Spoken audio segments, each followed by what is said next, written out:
Everyone says tragedy only happens in the movies, but sometimes it hits like a lightning bolt, right in the middle of a wedding, in front of 100 smiling faces and clinking champagne glasses. Between the forced laughter and perfect playlist, no one notices the quiet heartbreak, except the ones who cause it. And the worst part is when your own flesh and blood watches you fall apart and smiles. If you think your family's a bit unfair, try stepping into my shoes. I'm Emily, 31 years old. And I've recently realized something no daughter should ever have to admit. I never truly belonged to my own family. Not really. Not in the ways that mattered. And all it took was a wedding. Or more precisely, a chair. A lonely little chair outside the ballroom doors. I grew up in what people on the outside would call the perfect family. You know the kind, quiet suburban home in Pennsylvania. Dad teaching high school science. Mom accountant known by everyone in town. 2 daughters, for years apart. I'm the older one. Always was. My little sister, Natalie, is 27 now. She's always been described as the light of the house. But behind that sweet nickname was something darker, something I didn't understand until much later. The truth is, she wasn't the light of the house. She was the sun, and I was the shadow that proved she was shining. People call me responsible, driven, mature. But inside our home, those traits were just the reasons I got ignored, overlooked, forgotten. The harder I worked, the more I disappeared. When I got a full scholarship to college at 18, my dad simply looked up from his newspaper and said, "That's nice." But when Natalie failed her college entrance exams, my mom sobbed for a week and bought her a trip to Miami to de-stress. That's who we were. I was the background character in my own family's photo album. The reliable one. The quiet helper. The one who gave up her bedroom when guests came. Who cooked dinner when mom stayed late at work. Who lent her little sister money from her summer job for a prom dress I'd never have. Natalie? She just had a smile, and the world bent for her. I didn't hate her. Not at first. I thought I did. But I realized later it wasn't Natalie I resented. It was the way everyone else treated us. Like she was some fragile treasure to protect, and I was just a visitor in a home I helped keep standing. And for years, I swallowed it all. Until the day Natalie walked down the aisle in a white dress and I finally saw it. The illusion shattered. That wedding didn't just change how I saw them. It changed how I saw me. A seat by the door, I didn't expect much from Natalie's wedding. Not really. I wasn't hoping to be a bridesmaid. I didn't think I'd be front and center in the photos. Honestly, all I wanted was to show up, give my gift, maybe smile for a few family pictures, and sneak out before the dancing started. At the very least, I thought I'd be seated with my own family. The people who share my last name. The ones who raised me.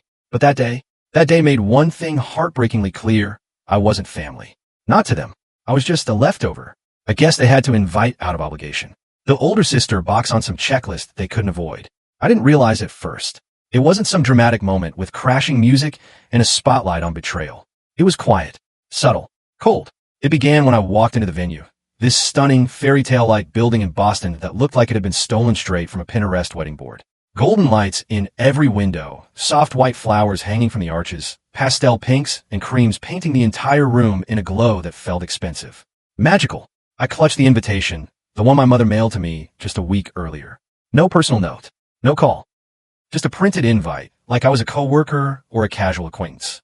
Still, a part of me hoped. Maybe they were just busy. Maybe they'd welcome me with a hug.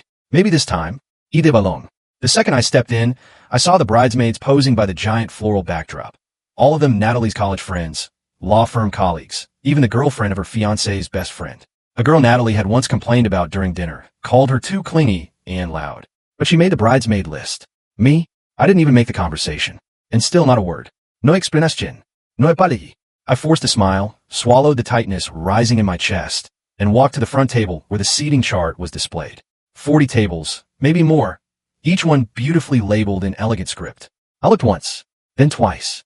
A third time, my name was nowhere to be found. My hands went cold, like they'd just been dunked in ice water. I blinked, thinking I missed it. "Excuse me," I asked the woman at the reception table, her lashes heavy with mascara, her smile barely holding together. "I'm Emily Carter, the bride's sister." She froze for a second, scanned the chart, and then tilted her head like she suddenly remembered something. "Oh, yes," she said, awkwardly stepping aside and pointing toward a long hallway, the one near the coat check and restrooms. "You're at table 41. I turned, and there it was. A small table by the glass door leading to the outdoor smoking area. 2 beat-up chairs. No flowers. No tablecloth. No centerpiece. Just a lone paper card, folded neatly with a name printed in the corner. Emily C. I stood there for a second, numb. Then I let out a sound. Not quite a laugh, not quite a sob. Something bitter. Something sharp. Like a laugh that turned into a knife halfway through my throat. I turned back to the receptionist, trying to keep my voice level. There must be a mistake. I'm the bride's sister. She fidgeted, glancing at the list again. I'm sorry. The seating chart was finalized by the bride and her mother. I nodded, lips pressed together. Not because I believed her, but because I finally understood. This wasn't a mistake. It never was. I turned and walked down that hallway, past the shiny marble floors, past the perfume-soaked guests, past the warmth and the laughter and the clinking of expensive champagne flutes, and I took my place. At the punishment table, the coat rack table, the one reserved for the family member no one wanted to claim. The coldest corner in the room, the chair, was stiff. The cushion, if you could call it that, was worn so thin it might as well have been cardboard. My dress, a pale pearl satin I'd picked carefully to look respectful, not flashy, crinkled awkwardly as I sat down. It clung to my legs like even it didn't want to be in that seat. In front of me was a potted plant. Fake, dusty, and crooked in its cheap plastic vase. The center of the hallway was a mix of old coats and dollar store air freshener. Behind me, a door kept swinging open and shut, letting in bursts of cigarette smoke from guests outside. That was my view of my sister's wedding. And somehow, what hurt the most wasn't the loneliness. It wasn't the embarrassment. It was that no one, not my mother, not my father, and definitely not Natalie, even noticed. Or worse, they noticed and didn't care.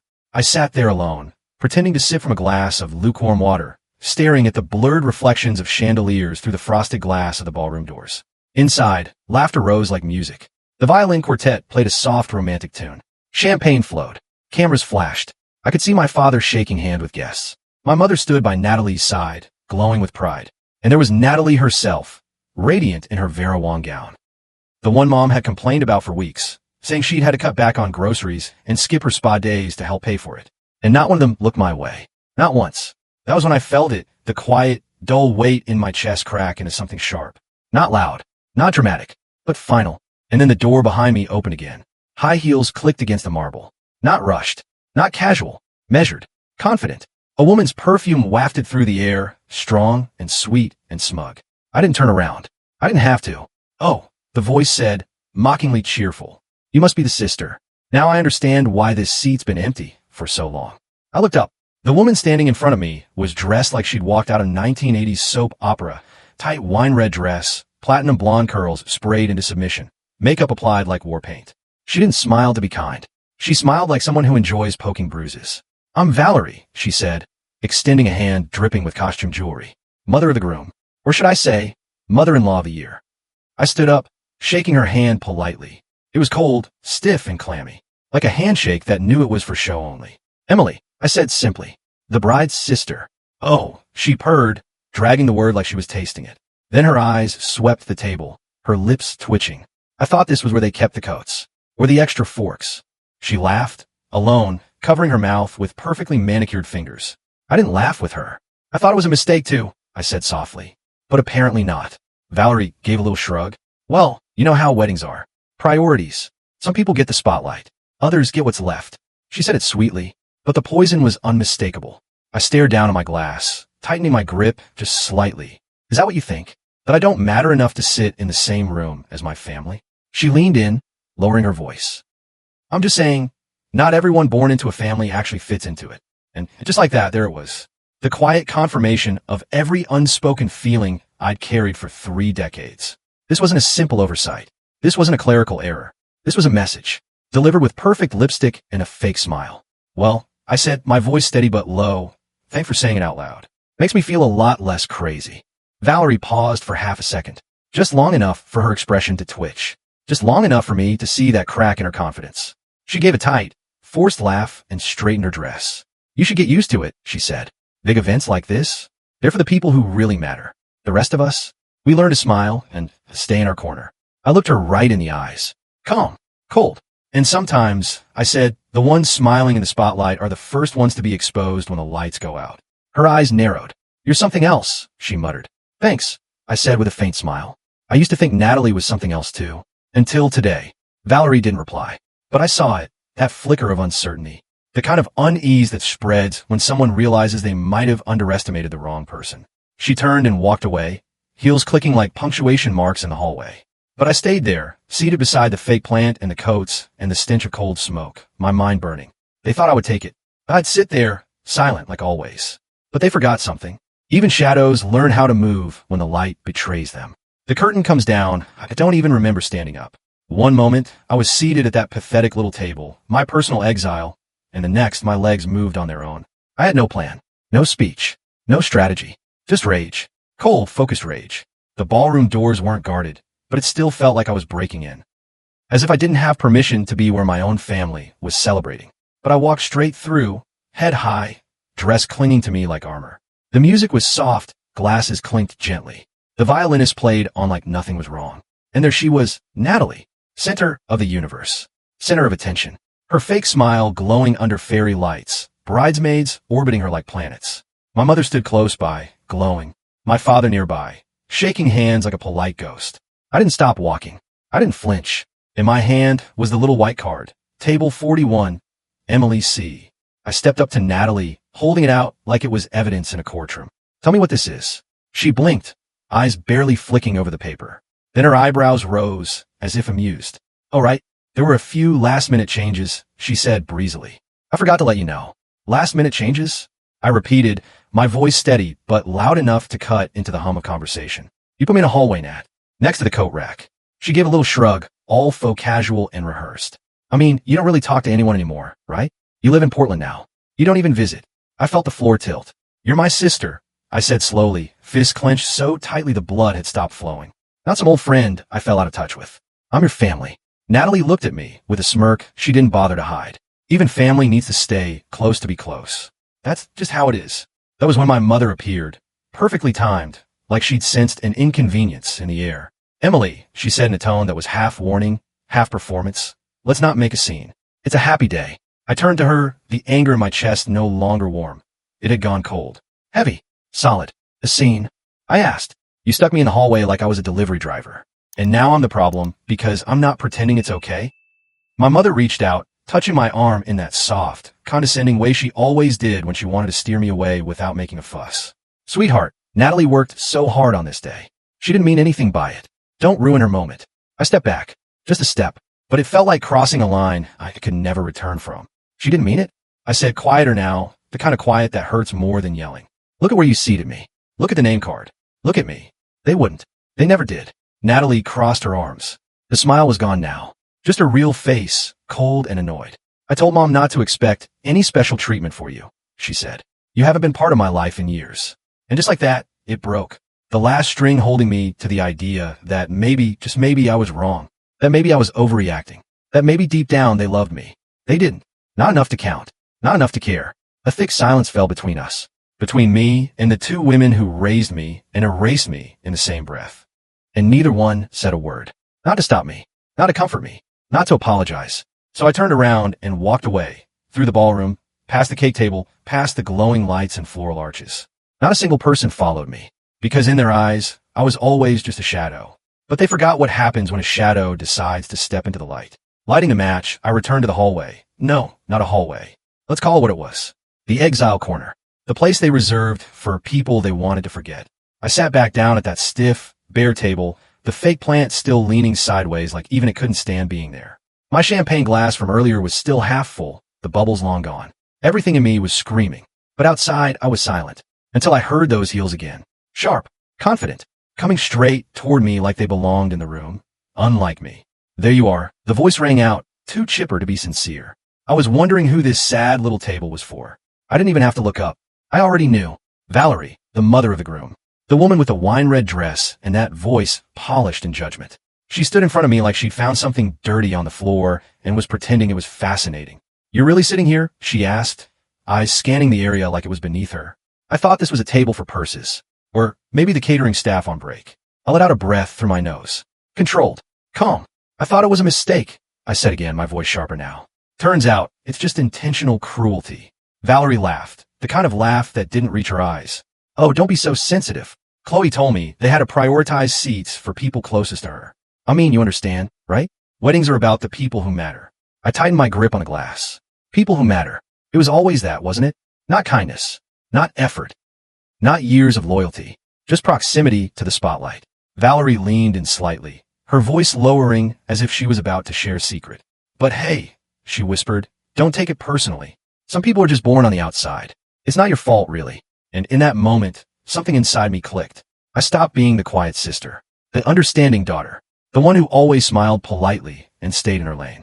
I looked up at her, my expression unreadable. Thanks for saying it out loud, I said. Now I know it's not just in my head. Valerie blinked, clearly not expecting that response.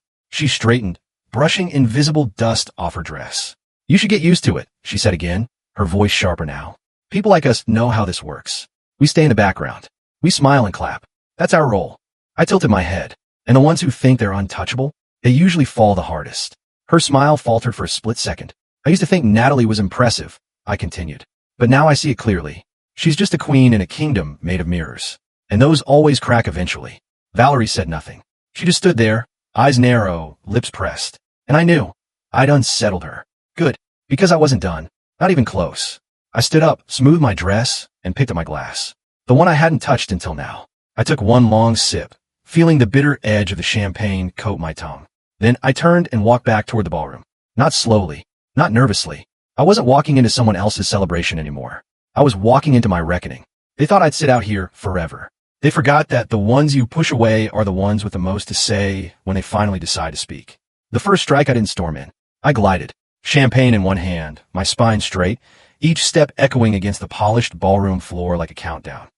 The wedding was still in full swing. Natalie was standing beside the cake table, posing with her bridesmaids. My mother hovered nearby, offering soft praise like Natalie had just won an Olympic medal instead of a husband.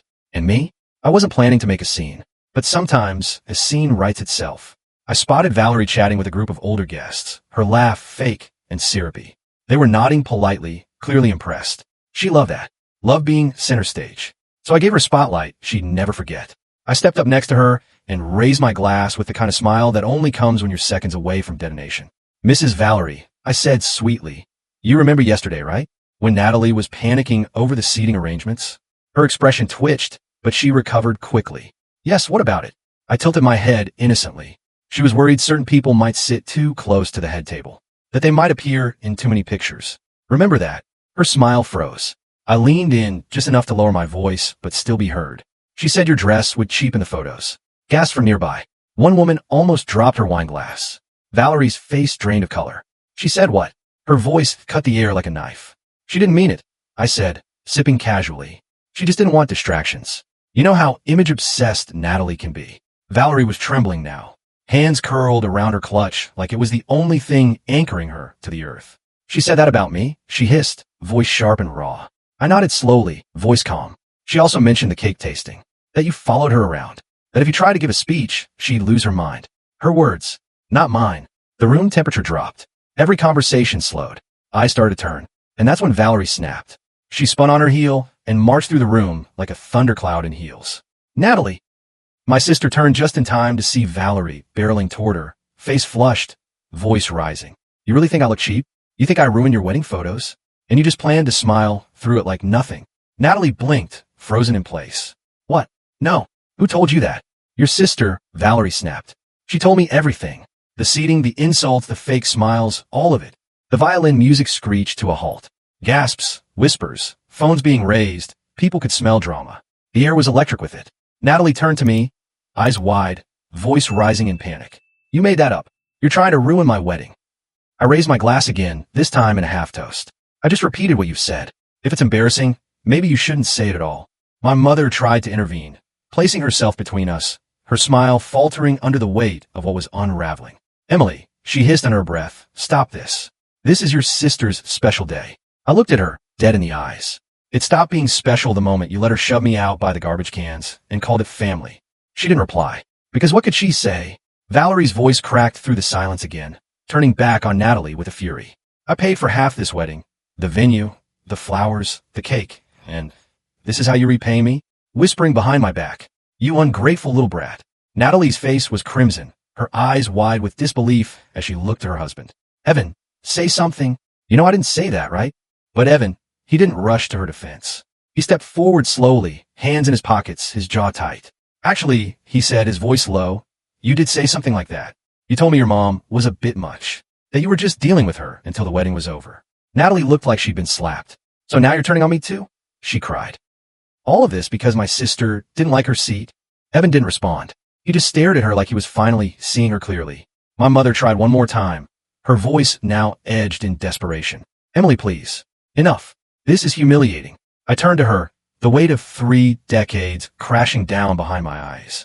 I begged for crumbs, for attention, for decency, and you all gave me silence. Then I turned back to Natalie. I sat outside your wedding like a stranger, and you called at a seat. She shook her head, tears finally rising. But I wasn't moved, because for the first time, they were feeling what I had always felt, invisible, dismissed, small. Only now it was their turn. The ruin they'd built themselves, the ballroom, was silent now. The music had stopped. The murmurs had died. All that was left was the quiet, heavy hum of tension, like the room itself was holding its breath. Natalie stood there, trembling in her wedding gown, a hand clutched at her chest like she couldn't catch her breath.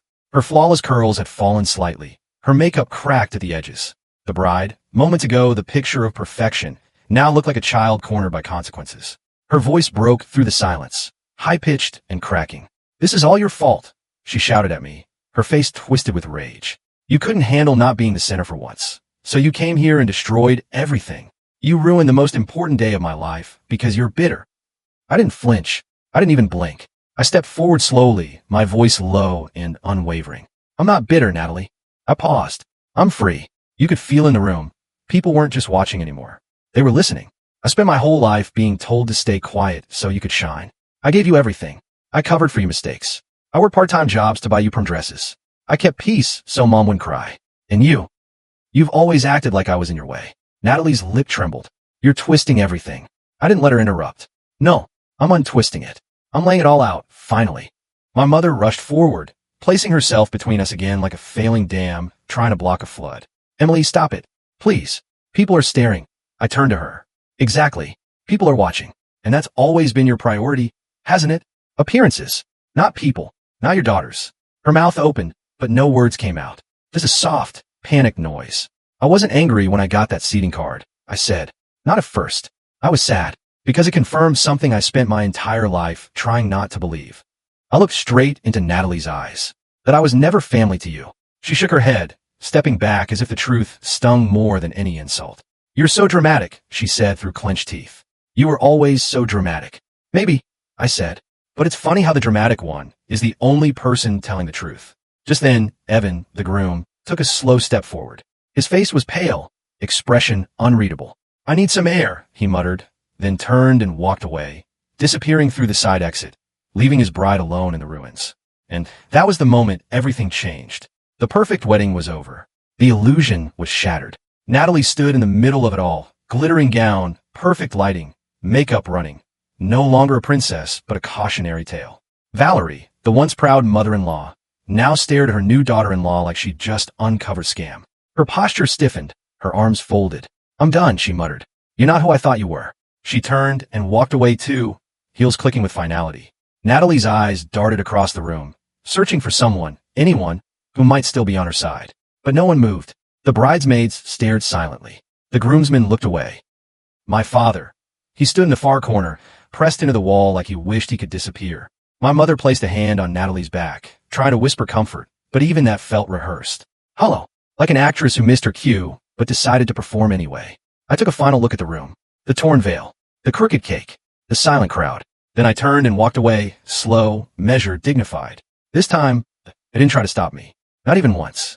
Taking back what's mine, the silence trailed behind me like a shadow as I walked toward the far corner of the ballroom, where the gift table sat, shimmering under soft lights like an altar to generosity. Every present was wrapped with ribbons and bows. Expensive boxes stacked like trophies. Evidence of love, support, celebration. Except none of it felt like love to me. It felt like theater. I found mine easily. A large silver box tied with a sleek black ribbon. Clean, simple, thoughtful. Inside it was a coffee machine. Not just any machine, the exact high-end one Evan had gushed over at my house last Thanksgiving. I'd saved for 3 weeks to afford it. Price tag? Nearly $1,000. But that wasn't its value. Its value was what it represented. A gesture of goodwill. A bridge I tried to build. A gift from someone always left standing outside. And now it felt like an offering left at the wrong altar. I picked it up, slowly, deliberately, cradling it in my arms like it was something sacred. Because it was mine.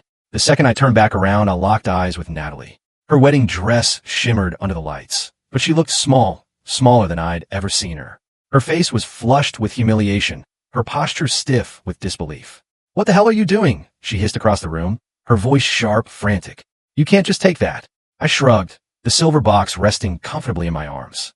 I'm taking back my gift, I said calmly. Outsiders aren't required to bring presents, right? She stumbled forward, heels clacking like angry punctuation marks. You're really doing this? After everything, you're seriously this petty? I tilted my head, meeting her glare with a soft, frozen smile. Not petty, I replied, just finally done being a fool. My mother stepped forward now, her voice breaking, desperate to patch something that had already fallen to pieces. Emily, don't do this. Please, you'll regret it. Today is a joyful day. I laughed, not cruelly, just exhausted. A joyful day? You call shoving me next to a coat rack and pretending I don't exist joyful. I turned to Natalie, stepping a little closer now, not to attack, but to finish what I started. You call me a stranger. Said I didn't deserve to be treated like family. But when it's time for gifts and photos and praise, suddenly I'm supposed to play my part. She clenched her jaw, hands curled into fists. You're embarrassing yourself. No, I said softly. I'm just no longer playing by your script. I swept my eyes across the room. Not to provoke, but to prove a point. A fool needs an audience, I said. And right now, you're starring in a nightmare of your own making. Then I turned once again, this time with my head higher than before. The silver box in my arms didn't feel heavy anymore. It felt right. Like a symbol of everything I had just reclaimed. Every step I took away from that ballroom was a sentence in a story I'd never had the courage to write. Until now, the echo chamber of guilt. By the time I stepped out of that glitter-drenched ballroom, the cold Boston air hit my skin like a baptism. Crisp, clean, honest. For the first time in years, I wasn't pretending. I wasn't adjusting myself to fit into a frame I was never meant to belong in. I walked away from the chaos without looking back. Just the sound of my heels on stone. Just the steady thump of my heartbeat. Just the weight of a silver box in my arms. The only thing in that entire building that had any real meaning to me. By the time I got home, the clock had just ticked past 10 p.m. The first thing I did was set the gift box down on my kitchen counter, right next to the bottle of red wine I'd been saving for something special. I figured, what better occasion than freedom? I opened it, poured myself a glass, and let the silence of my apartment wrap around me like a soft blanket. No jaiment, no gift, no performance. Then the buzzing started. My phone lit up on the table like it was on fire. Message number 1, my mother. What the hell did you just do, Emily? Do you realize you've humiliated this family in front of everyone? I can't even show my face. You've destroyed Natalie's wedding. Missed call. Another one. Then 3 more. I didn't answer. Message number 2, Natalie. You're a snake. You're jealous. Because I'm loved. You couldn't stand to see me happy, so you ruined it. Don't call me your sister again. Ever. I took a sip of wine and stared at the screen. Not angry. Not even surprised. Just done. Message number 3, my mother again. Emily, sweetheart. I'm sorry. If I hurt you, I didn't mean to. But Natalie is still young. She doesn't understand these things yet. You're the older sister. You should be the bigger person. Come home. I'll make your favorite roast chicken. I nearly laughed. The switch from rage to guilt manipulation. It was so fast it gave me whiplash. I didn't respond. Not to the guilt. Not to the begging. Not to the attempt at reeling me back in with roast chicken and fake apologies. About half an hour later, another message came in. Message number 4, Mom, again. You're ungrateful. Who do you think you are? Ruining your sister's wedding. I should have known better than to think you'd change. There it was. The real voice.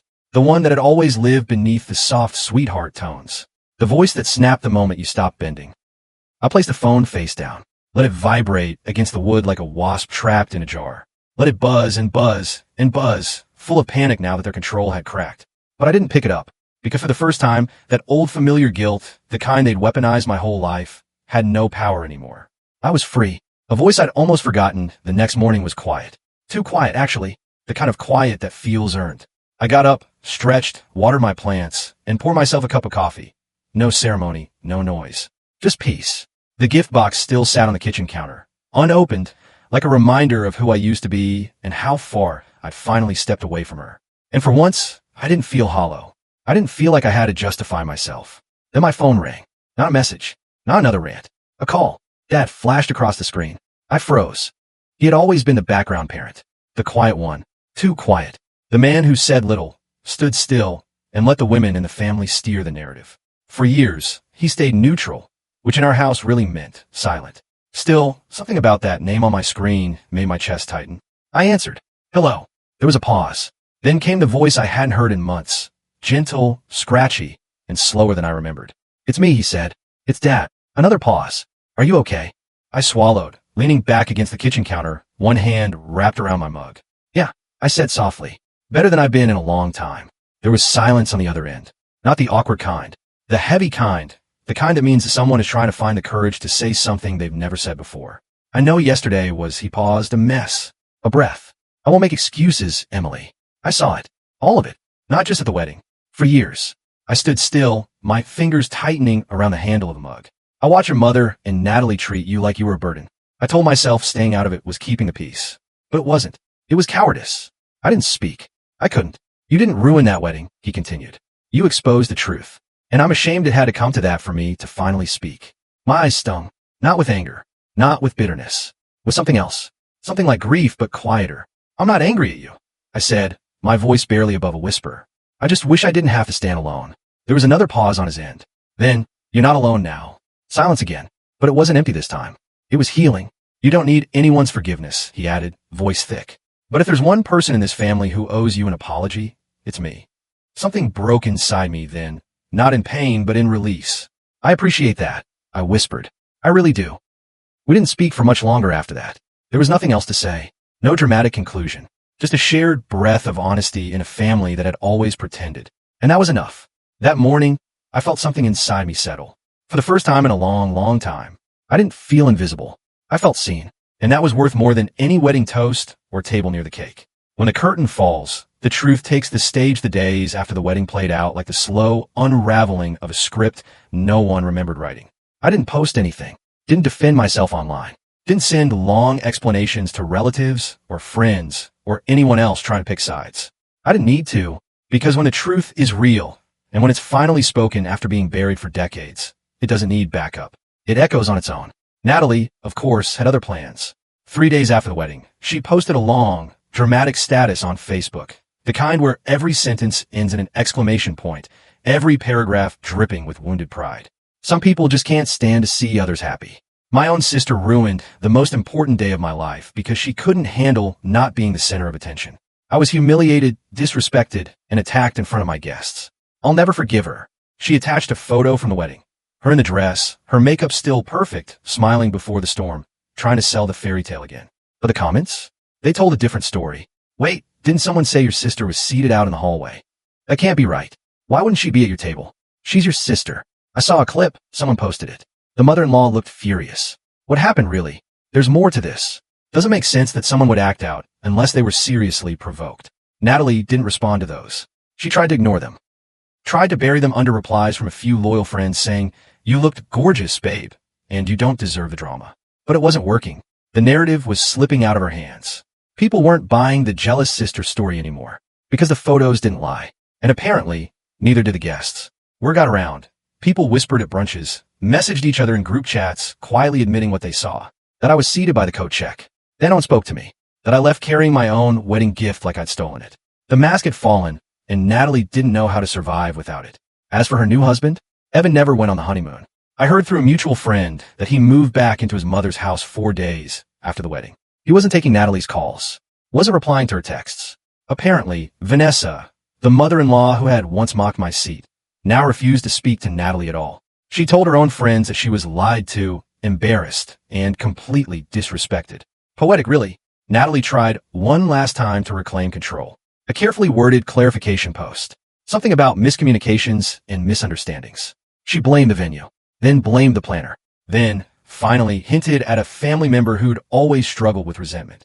But it didn't stick, because people had already seen behind the curtain. They'd watched the performance crumble. And once you see the truth, you can't unsee it. The power of walking away in the days that followed, I didn't feel regret. Not once. I didn't flinch when the messages kept rolling in. I didn't feel that old ache to fix everything, to shrink myself back down into something easier to love. That version of me was gone. I went to work, water my plants, read a book on the balcony, laughed out loud during a comedy show, real and unforced, with no one around to judge the sound. I lived. For the first time in my life, I wasn't carrying the weight of everyone else's expectations. I was just me, and it was enough. No more exhausting myself for approval that would never come. No more praying to be invited to a table that had already been set without me. No more guilt for stepping into my own worth. Natalie and my mother kept reaching out. Sometimes angry, sometimes apologetic, sometimes trying to twist their way back into control with soft words that didn't match the memories. But I didn't respond, because they weren't reaching out to understand me. They were reaching out to silence me again.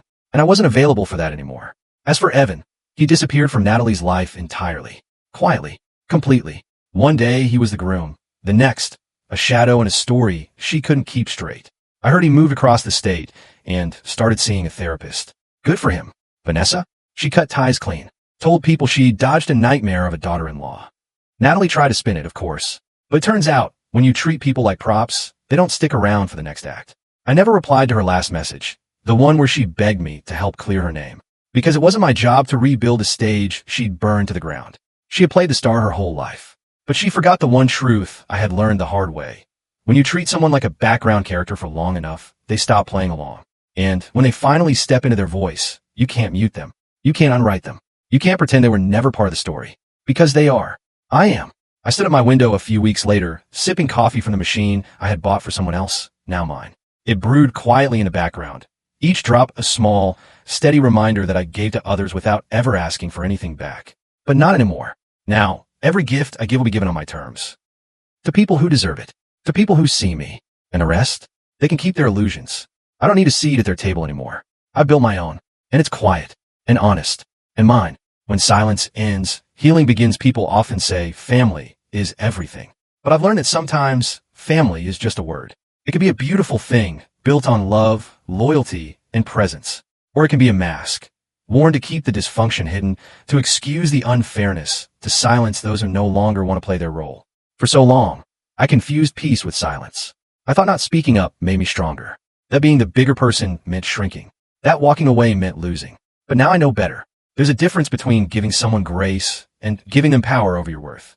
And there's a difference between keeping the peace and being erased in the name of it. I didn't ruin Natalie's wedding. I exposed the rot hiding beneath the roses. I shined a light on what they hoped would stay in the shadows. The favoritism, the cruelty masked as tradition, the way some daughters are nurtured while others are used. And no matter how messy it got, no matter how public the fallout was, I don't regret it, because what I gained in return was far more valuable than anyone's approval. I found myself, the real me, not the dutiful daughter, not the quiet sister, not the filler between someone else's chapters, but the main character in my own life, flawed, yes, but finally in control of her story. Some people will never understand that. They'll cling to their version of events. One where I'm the villain, the disruptor, the ungrateful sister who brought down a wedding. Let them, because I'm not telling my story for them. I'm telling it for anyone who's ever sat in the hallway. Anyone who's ever been handed a plastic chair next to a coat rack and told to be grateful. Anyone who's ever swallowed their pain so a family photo could look perfect. You don't have to stay silent. You don't have to keep playing a role that breaks you. You are allowed to stand, to speak, to walk away. And if that makes you the villain in their story, so be it. Let them call you difficult. Let them call you dramatic. Let them call you selfish. Because maybe, just maybe, selfish is what freedom feels like when you've never had any. If you enjoyed this story, don't forget to hit that like button, share this video with your friends, and subscribe for more real-life family dramas. Let me know in the comments what you think about today's story. Was it fair or totally messed up? See you in the next one.